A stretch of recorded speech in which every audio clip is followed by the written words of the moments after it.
India ട്രിപ്പൊക്കെ അടിക്കുന്ന സീസണാണ്. ഇനി ഒരു ഒക്ടോബർ വരെ എല്ലാവരും ബൈക്കും കാറൊക്കെ എടുത്തിട്ട് ഓൾ ഇന്ത്യ ട്രിപ്പൊക്കെ അടിക്കുന്നതാണ്. ലേ ലഡാക്ക് അങ്ങനെയൊക്കെ പോകാൻ വേണ്ടിയിട്ട്. അപ്പോൾ എല്ലാവരും ശ്രദ്ധിക്കുക, നോർത്ത് ഇന്ത്യയിൽ വരുമ്പോൾ ഹൈവേകളിൽ ഒരുപാട് പശുക്കൾ, വളരെ ദുരിതാവസ്ഥയാണ്. പശുക്കളുണ്ടാവും. ബൈക്കേഴ്സൊക്കെ നല്ല സ്പീഡിലൊക്കെ പോകുമ്പോൾ ഇത് മുന്നിൽ വന്നാലും ഒന്നും ചെയ്യാനില്ല. ഇനിയിപ്പം കഷ്ടകാലത്തിന് ഞാൻ അങ്ങോട്ട് മുട്ടിയാലോ അടി നമുക്കായിരിക്കും കിട്ടല്. അങ്ങനത്തെയാണ്. അങ്ങനെ ഒറ്റബുദ്ധിക്കാരാണ് ഈ നാറുകളിൽ ഇവിടെ ഉള്ളവരെല്ലാം. അപ്പോൾ വളരെയധികം ശ്രദ്ധിക്കുക. ഇതിപ്പോൾ നിങ്ങൾ കണ്ടില്ല, ഇതാ പറഞ്ഞുകൊണ്ടിരിക്കുമ്പോൾ എന്താ അവസ്ഥ നോക്കാം മുമ്പിൽ. ഇപ്പം ലൈവ് വീഡിയോ എടുത്തുകൊണ്ടിരിക്കുമ്പോഴൊരു അവസ്ഥയാണ് നിങ്ങൾ കാണുന്നത്. ഇത് 3 ഇതൊരു ലാൻഡ് ക്രൂസിന്റെ അത്ര വലിപ്പമുണ്ടായിരുന്നു. എന്താ അവസ്ഥ ഇത്? അതിനെല്ലാം മുട്ടിയാൽ എന്തായിരിക്കും അവസ്ഥ? നമ്മളെ വണ്ടീനെ തകർന്നു പോയി അതിനെല്ലാം മുട്ടിയാൽ. അതുകൊണ്ട് എല്ലാവരും ശ്രദ്ധിക്കണം. വളരെ കെയർ ആയിട്ട് മാത്രം ഹൈവേകളിൽ യാത്ര ചെയ്യുക.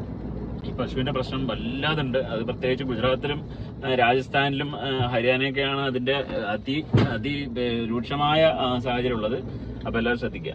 ഇതാ ഞാൻ ഇപ്പൊ പറഞ്ഞ എന്തായി, ലാൻഡ് ക്രൂസറിനെക്കാളും വലിയ വലിപ്പല്ലേ നോക്കിയോട്ടെ. എന്താന്നല്ലേ,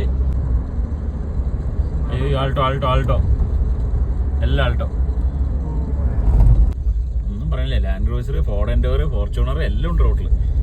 ഒന്നും വേണ്ട, എനിക്ക് ഇപ്പം ആൾട്ടോ എല്ലാം ഉണ്ട്. അതാ അവിടെ ഏതോ 407 ഉണ്ട്, 407 എയ്ച്ചർ.